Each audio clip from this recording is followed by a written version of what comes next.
Allahumma salli wa sallim wa barik ala sayyidina Muhammadin wa ala alihi walhamdulillahi rabbil alamin. Bapak yang dirahmati Allah, kita sering bercanda dengan matematika sedekah, bahwa sedekah bisa begini, bisa begitu. Some people kemudian merasakan berkahnya, tapi juga sebagian kita yang lain bertanya, kok tidak terjadi kepada diri saya? Ada orang-orang yang seperti satu malam jadi, ada orang-orang yang sampai 2 tahun gak jadi-jadi. Ada apa itu permasalahan itu terjadi? Kenapa kok di sebagian yang lain mukjizat itu seakan-akan betul-betul memang nyata, tapi bagi sebagian yang lain kelihatannya tidak pernah akan terjadi mukjizat? Nah, kita belajar, barangkali ternyata itu ada 1 dari 10 dosa besar yang menghalangi barokah dari amal kita itu keluar dalam bentuk dunia kita yang kita inginkan. Atau jangan-jangan bukan cuma 1, tapi 10 seperti yang kita kemarin sebut, tapi yang nomor 4 kita lewatin. Bapak yang dirahmati Allah. Baik, kita langsung masuk yang keempat yang kita tinggalin. Kemarin kita tidak tanya kepada si bapak yang dia tidak kunjung dapat pekerjaan selama 7 tahun. Ketika ditanya apakah tidak mencari pekerjaan, dia menjawab mencari, tapi yaitu nggak pernah dapat. Ketika ditanya usahanya bagaimana, emang nggak usaha? Lalu dia jawab, usaha sih usaha, tapi setiap usaha jadinya utang. Karena 10 pertanyaan udah saya tanya, minus yang nomor 4. Lalu dia menggelengkan kepala semua, syirik tidak, dihajar ke sholat, dia malah jawab jadi muazin. Nah, kan repot nih, kita hajar sholat nih, sholatnya kali nggak beres. Dia bilang saya jadi muazin, lah kan berarti udah beres sholatnya. Doraka sama orang tua, ternyata orang tua udah meninggal. Yang laki udah meninggal, yang perempuan udah meninggal dari kecil. Dihajar lagi rezeki haram, dia bilang dia nggak doyan duit haram. Dihajar judi, nggak bisa main judi. Dihajar minum, dia katanya bukan peminum. Mutusin silaturahim, dia kata sama saudara masih cakep. Riba, dia nggak doyan. Kikir, ya dia bilang kalau lagi ada dia termasuk yang enteng punya ngasih sama orang. Kalau begitu, kalau tidak ada yang disentuh sama sekali, dari 10 dosa besar nggak ada yang disentuh sama sekali. Skornya itu ujian. Ini 10 nih, nggak ada yang disentuh sama sekali. Skor akhirnya ujian, ya udah itu ujian hidup. Jadi jangan buru-buru bapak ibu ngatain begini. Ustadz saya lagi diuji nih sama Allah. Belum tentu lagi diuji. Yang namanya diuji mah anak yang kagak ada salahnya. Terus dia ikut ujian, naik pangkat itu. Dari kelas 3 jadi kelas 4, kelas 4 jadi kelas 5, kelas 5 jadi kelas 6, kelas 6 lulus jadi SMP kelas 1. Tapi kalau orang salah kan dihukum, Ji. Namanya azab. Kalau menyentuh salah satu dari 10 dosa besar, kategorinya bukan ujian, kategorinya azab. Si bapak yang satu ini tidak. Waduh, ini kayaknya ujian nih Pak. Saya bilang gitu. Tapi ada 1 yang belum saya tanya, yaitu zina. Tapi mau saya tanya, kok wajahnya nggak mungkin pezina nih wajah itu. Wajahnya kayak antum dah gitu. Bersih, itu muka ustadz. Putih Pak, bersih orang. Istrinya juga itu jilbabnya menirapi gitu. Jadi unbelievable kalau pertanyaan ini akan dijawab iya. Tapi karena dia konselingan saya, pasien istilahnya, lah kan harus kita tanya. Jadi ada catatan-catatan medis kan harus kita tanya. Kenapa lu sakit perut? Karena makan ini Pak Dokter. Ah itu tuh gara-garanya kan gitu ya. Apa ada gitu orang berobat ke dokter, mangap, buka baju? Enggak kan, ditanya dulu kan. Ini sakit dari kapan nih? Panasnya dari kapan? Apa aja gejalanya? Dokter yang nanya, itu kan blow on dokter nanya. Mestinya kan kita datang ke dokter kan jangan pakai ditanya ya. Kenapa dokter perlu nanya? Karena yang punya badan kan kita, yang tahu kita, dia perlu tahu. Akhirnya apa saya tanya, Pak, jadi saya tanya ke si bapak, saya mau bingung nih sama bapak. Saya tanya 9 dari 10 pertanyaan, bapak geleng kepala semua. Indikasinya ujian. Tapi kalau ujian kenapa bapak sampai 7 tahun? Nggak mungkin, kalau bapak ujian 7 tahun nih nggak mungkin. Hati-hati loh, kita punya utang tahunan kalau lunas, weh. Bener nih saya ngomong bener nih. Kita punya penyakit tahunan gak sembuh-sembuh. Weh bahaya tuh. Takutnya bukan ujian gitu loh, azab. Kita salah masuk pintu. Pintunya ujian itu cuman sabar Pak. Selesai. Tapi kalau pintunya azab, tobat dulu baru sabar. Pak, ada 1 yang belum saya tanya. Saya sungkan nanya sama bapak, tapi saya perlu bertanya juga nih. Karena ya cuman ini yang belum ditanya. Tapi saya pengen ngomong berdua nih antar laki-laki. Kan dia datang berdua sama istrinya kan. Waktu itu saya tanya begini sama dia di awal konselingan. Terus nafkahnya dari mana selama 7 tahun? Istrinya nyaut, dari saya Ustaz. Alhamdulillah Allah masih kasih rezeki buat saya. Saya guru Ustaz. Jadi hati kecil saya mengatakan kayaknya ini bukan dosa dari istri nih. Ini kayaknya dosa dari suami. Kan ada orang berzina dengan istrinya. Kapan? Sebelum jadi istri. Betul kan? Kemudian lalu dia menganggap pernikahan itu pertobatan. Bukan, Pak. Pernikahan itu sunnah. Pernikahan itu wajib malah hukumnya kalau emang udah mampu dan tidak bisa menahan syahwat. Artinya pernikahan itu bukan pertobatan. Jadi jangan anggap dengan menikah lalu selesai urusan. Wah, enak aja loh. Nggak begitu, tobat dulu. Nah, saya bilang sama si bapak ini, saya pengen ngomong berdua sama bapak aja. Jadi ibu tolong tunggu di luar. Memang efektif, Pak, menyentuh masalah orang itu tuh dakwahnya luar biasa itu. Orang bisa ingat sholat, Pak, gara-gara dia punya masalah itu. Kalau dia nggak ada masalah, barangkali nggak sholat juga. Begitu keluar si istri, dikunci pintu. Saya bilang sama si bapak, maju deh, maju deh. Pak, ada satu yang belum saya tanya. Rasanya bapak tahu nih pertanyaan saya. Bapak kasih isyarat saja dah, karena bagaimanapun ini aib. Nggak perlu juga saya tahu. Saya hanya pengen bapak ngasih isyarat saja, supaya apa istilahnya, saya bisa ngasih formula yang tepat untuk masalah yang bapak hadapi ini. 7 tahun dia nggak kerja ini. Ngomong-ngomong, di balik wajah bapak yang kelihatannya soleh kayak begini, pernah nggak gitu nggak sengaja kecemplung zina gitu? Ya Allah, ibu, bahasa isyarat, nangis sesenggukan dia, nangis sesenggukan. Sambil nangis dia ngomong, emang juga itu Ustadz yang saya khawatiri. Jangan-jangan karena masalah itu hidup saya jadi susah. Dia bangun, dia meluk saya. Ya kita bilang ya sudahlah. Allah mengatakan bahwa Nabbi ibadi innani anal ghafurur rahim. Kabarkan saja sudah kepada hamba-hambaku, aku ini Tuhan yang maha pengampun lagi maha penyayang. Jangan cuma sekali kita zina, 170 kali juga kita zina. Kalau kita datang sama Allah benar-benar minta ampun sama Allah, ampunin. Lah perkaranya kan banyak orang yang belum minta ampun benar-benar sama Allah. Minta ampun karena nggak ada kesempatan. Begitu ada kesempatan begitu lagi. Begitu ada kesempatan balik lagi. Begitu duit ada lagi main perempuan lagi. Bener itu. Begitu punya karir dikit nih si perempuan, diselingkuh lagi sama laki lain. Dan emang itu udah naluri gitu, naluri manusia memang secara biologis Allah pasangin itu. Zuyyina linnasi hubbus syahawati. Makanya kalau kita nggak bisa ngendaliin repot. Dia pelon, dia bicara, bisa nggak saya dapat ampunan Allah, Ustaz. Nah, udah lain kan? Kalau tadi dia datang konseling pengen kerjaan, sekarang udah game over nih.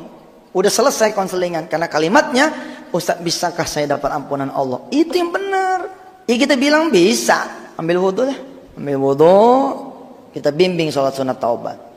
Itu pas sholat sunat taubat dia kayak ada di dunia lain tuh. Kita ngeliatin sampai ngeri. Bapak Ibu yang dirahmati Allah, sholatnya dia. Dia nangis seperti ada di dunia lain. Terbayang barangkali saat itu dosa-dosa dia dengan perempuan yang kita nggak perlu tahu siapa. Dan saya nggak perlu tahu dong sama siapa, nggak perlu. Nah, saya bilang hanya syarat saja. Bapak Ibu kalau tahu anak berzina, itu jangan diumumin kemana-mana. Menjadi sunnah buat bapak ibu, udah dijaga aja. Urusannya di kamar aja berdua sama anak, suruh tobat gitu. Nggak boleh kita. Saya pernah sekali tuh ngaji mu'alim gitu tuh. Ngaji mu'alim sekali, bercerita si orang tua bahwa anaknya sudah berzina, lalu dia pengen menikah. Apakah saya harus menyuruh anak saya terus terang sama laki yang baru ini, sama calon suaminya atau gimana? Kata mu'alim, kubur selamanya. Nggak perlu itu orang lain tahu. Allah sudah menjaga rahasia kita, jangan sampai dibuka. Dan ternyata hadisnya ada itu. Hadisnya ada di kitabnya ada tuh. Itu hebat kan Allah kan. Artinya Allah hanya perlu pengakuan saja dari kita. Bukan kita ngumumin kemana-mana gitu. Allah hanya perlu pengakuan, berdua dengan dia, selesai. Luar biasa Allah ya. Habis itu Pak, orang yang nanya sama saya. Sambil nangis dia sekak matanya, dia sekak mukanya. Ustadz, hubungannya apa ya? Hubungannya apa kata dia? Zina sama ketutup pintu rezeki dia selama 7 tahun. Saya jawab pakai Quran. Itu ada di surah Al-Furqan, surah ke-25 ayat 68. Walladzina la yad'una ma'allahi ilahan akhara wa la yaqtuluna an-nafsa allati harramallahu illa bil haqqi wa la yaznun. Wa man yaf'al dzalika yalqa athama. Kata Allah, jangan sampai kita jadi orang-orang yang menduakan Allah, la yad'una Allah ilahan akhara. Kemudian wala yaqtuluna nafsal lati harramallahu illa bil haq. Jangan kita membunuh tanpa asbab. Sebagian mufassir menerjemahkan la yaqtuluna nafsa ini jangan aborsi gitu kira-kira gitu. Kemudian ada yang ketiganya nih, wala yaznun, dan jangan berzina. Jadi kata siapa? Ustaz, nggak ada larangan berzina, yang ada larangan mendekati zina. Kan ayat yang kita tahu cuman itu doang tuh. Wala taqrabuz zina. Mendekati zina yang nggak boleh muhtat. Kalau berzina Allah apa-apa.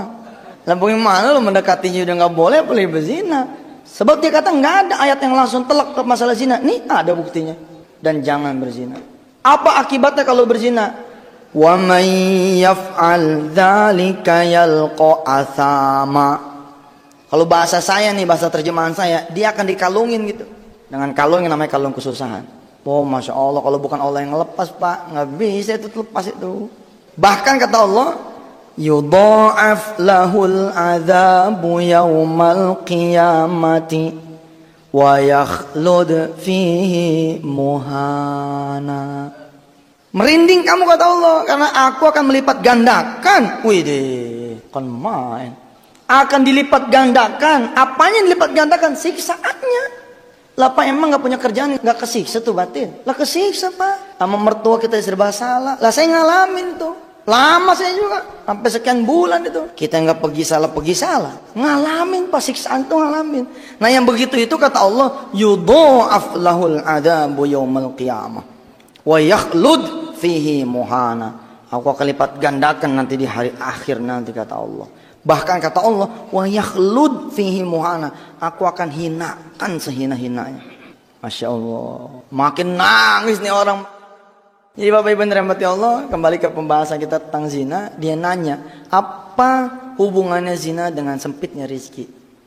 Itu jawabannya tadi satu itu. Yang kedua, ya, ada qaul. Bunyinya begini, an-nikahu miftahur rizki. Nikah itu kuncinya rezeki Pak. Artinya, saya suka bercanda. Maaf nih ya, namanya begitu udah dewasa ya kan. Kemaluan laki-laki itu kunci Pak. Kemaluan perempuan itu pintu. Istilah ibaratnya begitu. An-nikahu miftahur rizki. Nikah itu kunci rezeki. Pakai dah kunci pada yang bukan pintunya. Kira-kira ini mah kira-kira kebuka nggak? Nggak bakalan kebuka. Nggak bakalan kebuka. Kotrek. Patah. Kalau kita paksain patah. Kalau rizki udah patah berapa? Siapa gitu kalau gitu yang matain rizki? Siapa coba? Kita sendiri yang matain. Makanya buat orang-orang yang udah pada pernah berzina, aduh, lo mah udah hidup aja udah bagus. Bener Pak, dikasih hidup aja walaupun penuh dengan hutang, penuh dengan penderitaan, udah bagus lo. Namanya dikasih kesempatan sama Allah untuk bertobat dan berbuat baik, nebus. Belum ngomongin 40 tahun kita punya ibadah diangkat sama Allah, nggak diterima. Nah coba, satu celup 40 tahun Pak. Lah orang namanya berzina satu malam tuh bisa 2-3 ronda. Kalau berzina memang kekuatan setan Pak. Kalau kita udah jadi laki bini, kadang-kadang nggak datang tuh setan. Bener, gila udah halal nih. Kayaknya, aduh nyari yang lain lah, yang ini udah nggak doyan nih udah. Saya ini ngomong apa adanya nih, mohon maaf ya. Ya emang kajian kita kajian tentang zina kan. Lah kalau satu malam 2-3 kali, berarti sudah 80 atau 120 tahun. Sedangkan umur kita berapa? Masya Allah. Nangis lagi ini orang. Terus tadi ayatnya udah kita bacain tadi, surat Toha. Wa man a'rada an dzikri fa inna lahu ma'isyatan dhanka. Dibikin sempit Allah. Ini sempit. Hidupnya sempit. Wa nahsyuruhu yaumal qiyamati a'ma. Oh, udah nangis enggak keruan. Tapi saya bilang sama dia, Pak, Bapak mah untung saya bilang. Alhamdulillah Allah cuma ngambil pekerjaannya Bapak. Rizki kan banyak Pak. Betul enggak? Pekerjaan rizki. Anak rizki enggak? Rizki. Sekarang Bapak Ibu jadi tahu.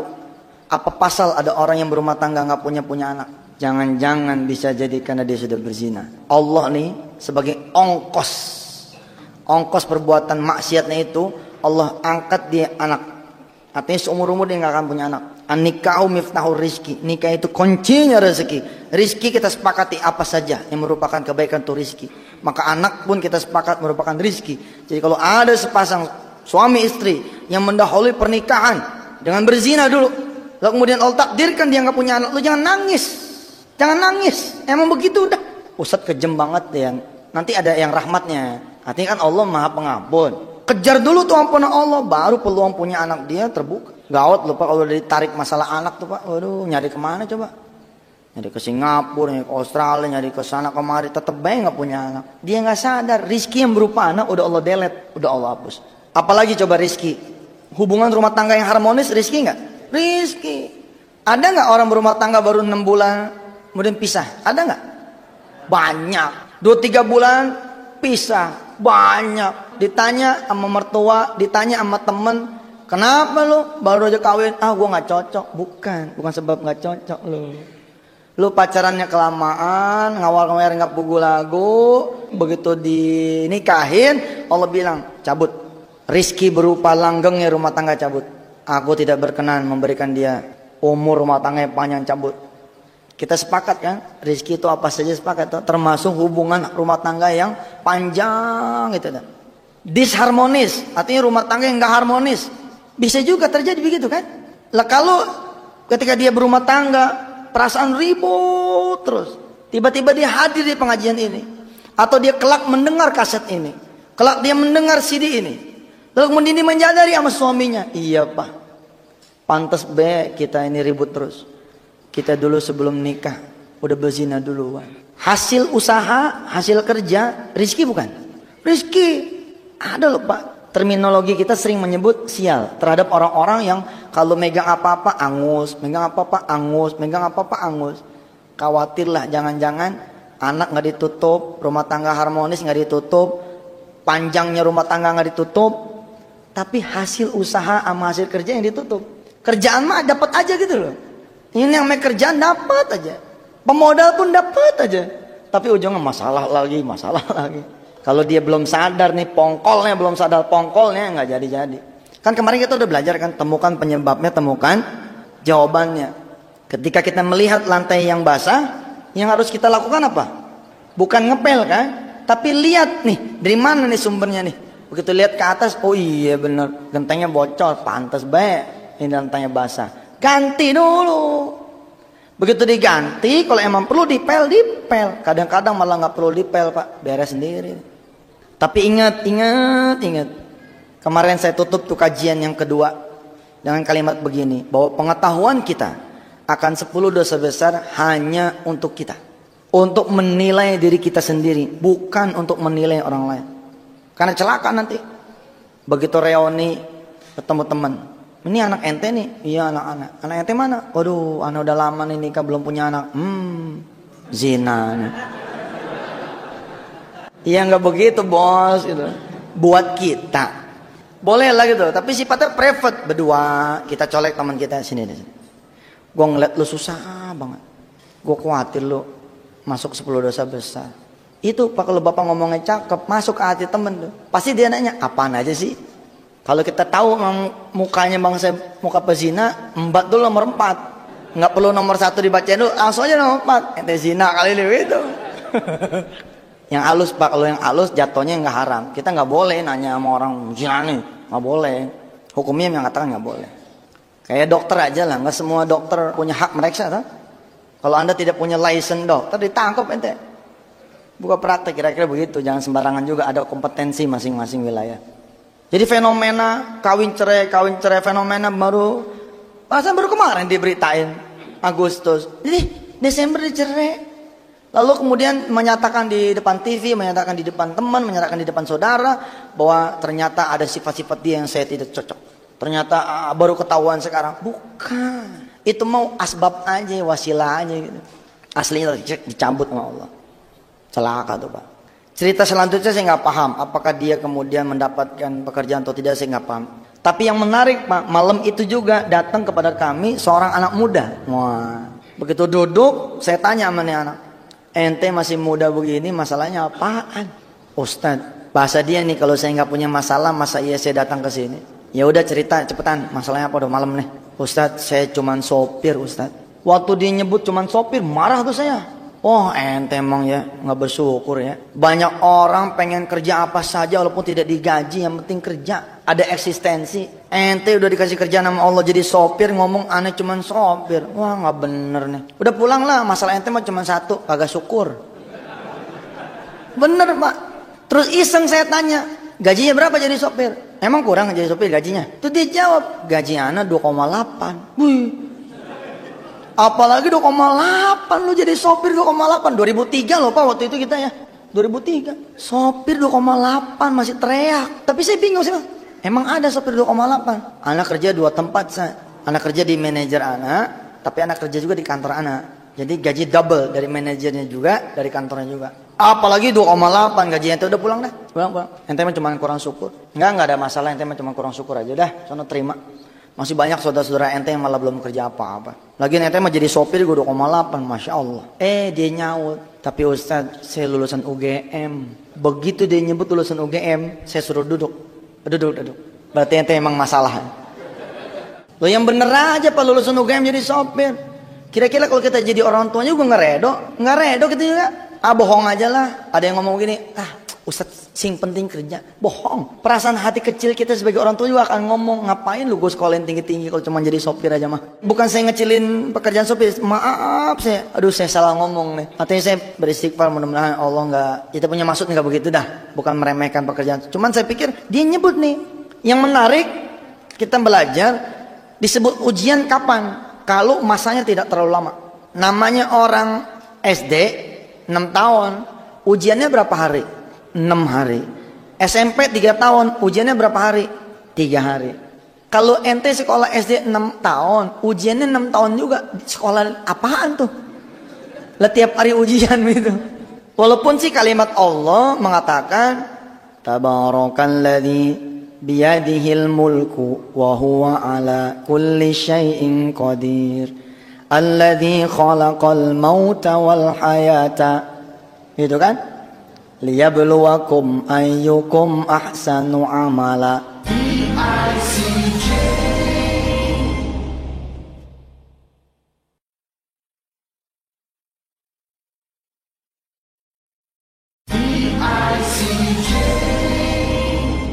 Walaupun Allah mengatakan bahwa hidup ini ujian, tapi nggak begitu penafsirannya.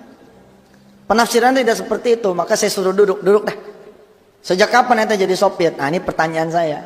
Kalau dia azab kan berarti dia lama nih kayak tadi 7 tahun gitu loh. Kalau ujian tuh begini Pak. Dia UGM. Jadi sopir.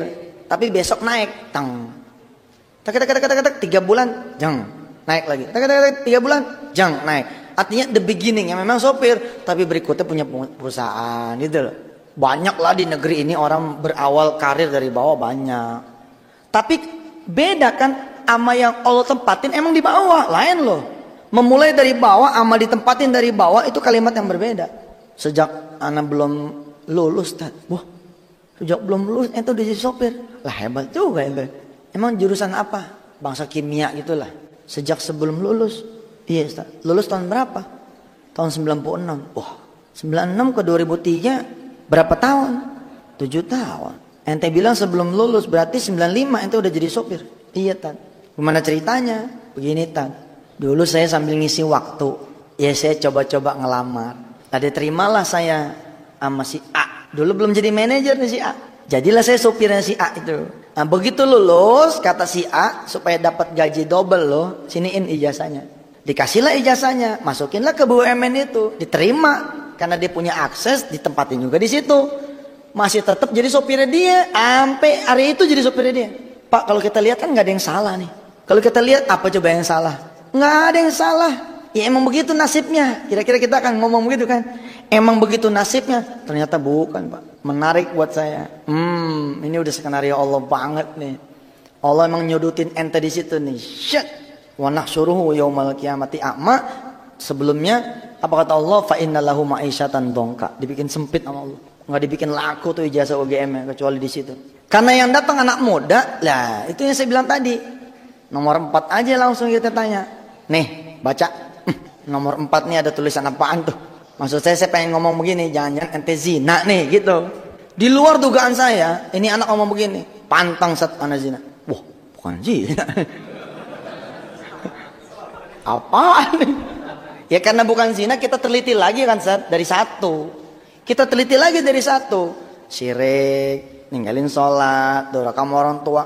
Yang hebat Pak dari ini anak muda, 10-10-nya digelengin kepala semua sama dia. Nggak mungkin saya bilang, nggak mungkin ente nggak kena salah satu, nggak mungkin. Pasti ente nggak jujur nih, jujur Sat. Aneh enggak bener.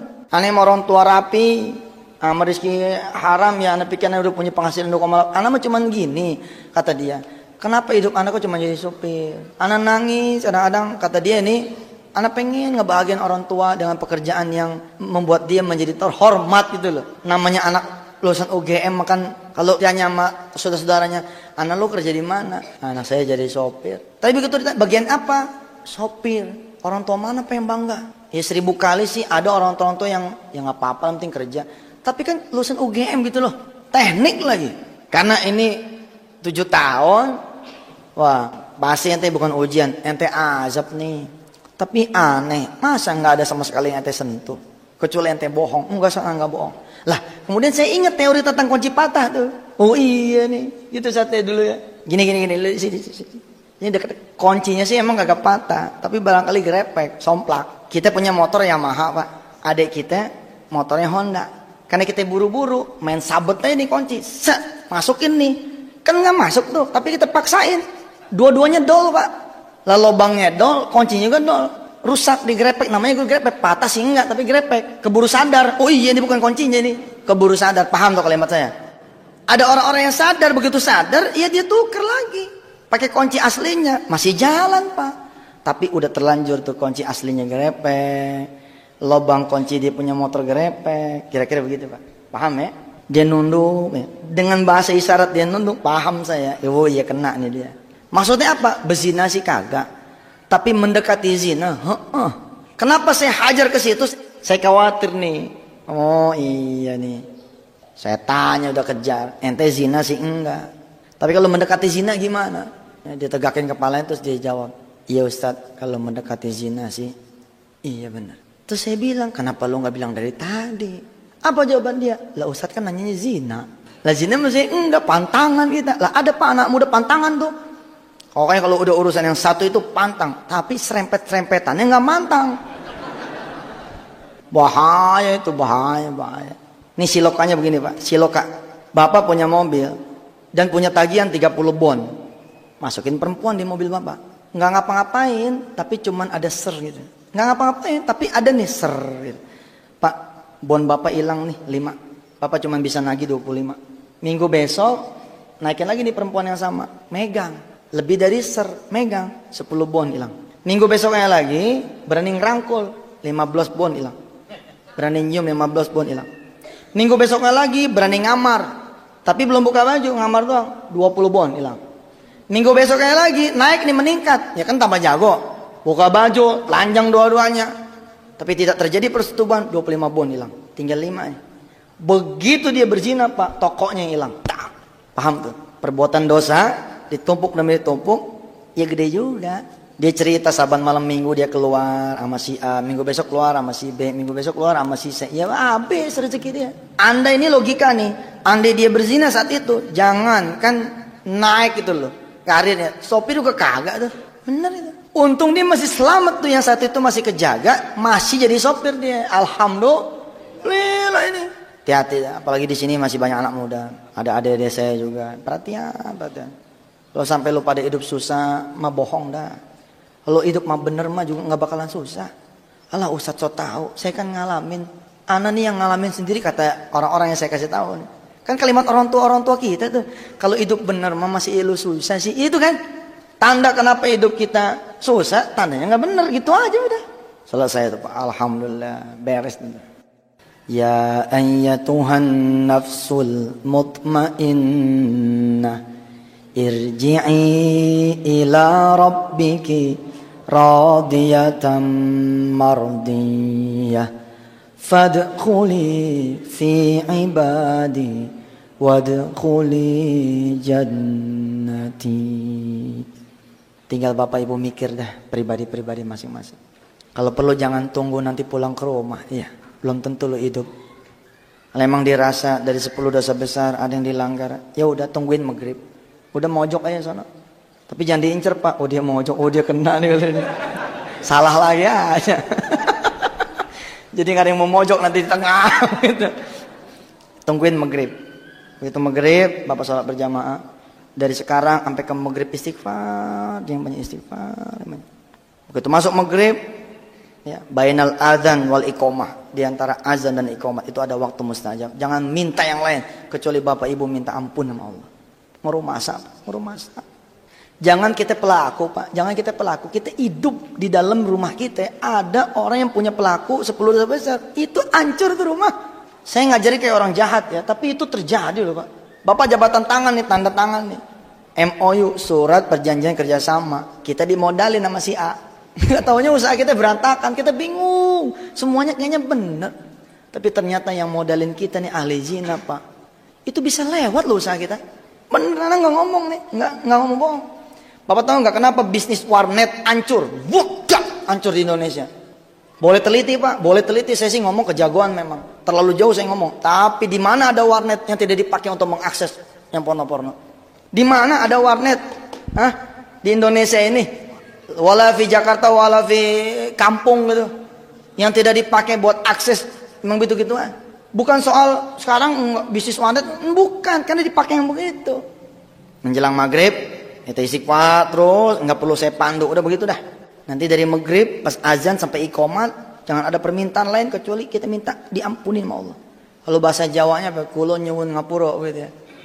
Ini separuh saya bilang separuh saya Jawa. Kulo nyuwun ngapura lah begitu. Kita minta ampun sama Allah udah begitu. Kemudian maghrib sholat, habis sholat Bapak cepet dah sholat taubat, sholat taubat.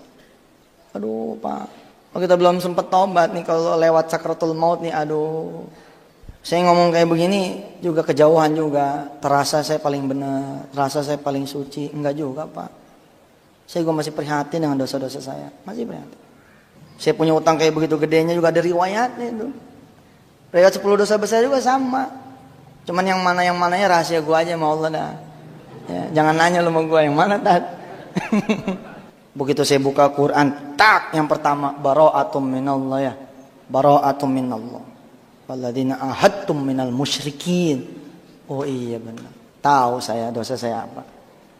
Habis namanya anak muda kan demen mager-magerin, demen ilmu-ilmu ini ilmu itu, nama anak muda ya kan. Kita jadi pengusaha kecil disuruh, ada teman anak ngomong, "Tat, pokoknya kalau buat magerin ente mah kayaknya Masya Allah dah. Ente kesono lagi. Kita kemakan. Iya juga ya, usahakan perlu dipagerin. Mulailah kita jalan. Coba Pak. Kenapa kita tidak cukup mengatakan hasbunallah wa ni'mal wakil, ni'mal maula wa ni'man nasir, la haula wa la quwata illa billahil aliyil azim. Mudah-mudahan dengan hadirnya sentra-sentra kuliah, saya bisa lagi menyapa masalah, menyapa hajat orang banyak. Dan mohon maaf kepada yang tadi saya sebut, jangan tersinggung. Karena memang saya kepengen saya bersih itu. Yusuf Mansur bukan segala-galanya lah. Bukan berarti lo nemuin gue juga bakalan selesai urusannya. Nemuin Allah baru selesai semuanya. Bahwa saya sudah manggil anda kemari, sudah bersilaturahim. Ya itulah keuntungan kita sebagai sesama muslim. Kita udah bisa silaturahim. Masalah solusi malah kapan aja insya Allah Allah kasih kalau memang udah waktunya mah. Baik ibu bapak yang dirahmati Allah, kita tutup pengajian kita dengan membaca doa kafatul majelis. Silakan nanti merenung masing-masing. Silakan nanti beristighfar masing-masing. Silakan nanti berdoa untuk keperluannya masing-masing. Hanya ada anda dan Allah berdua. Semoga Allah mengampuni anda dan mengampuni kita semua yang ada di sini. Dan mudah-mudahan yang mendengar nanti lewat kajian kaset atau CD, mudah-mudahan Allah bukain juga segala pintu rahmat bahwa kita berlindung jangan sampai kita kena. Kita berdoa jangan sampai anak keturunan kita kena dosa-dosa besar juga. Mudah-mudahan dah. Subhanakallahumma wa bihamdika astaghfiruka asyhadu alla ilaha illa anta astaghfiruka wa atubu ilaih. Terima kasih, mohon maaf kalau ada salah-salah katanya. Assalamualaikum warahmatullahi wabarakatuh.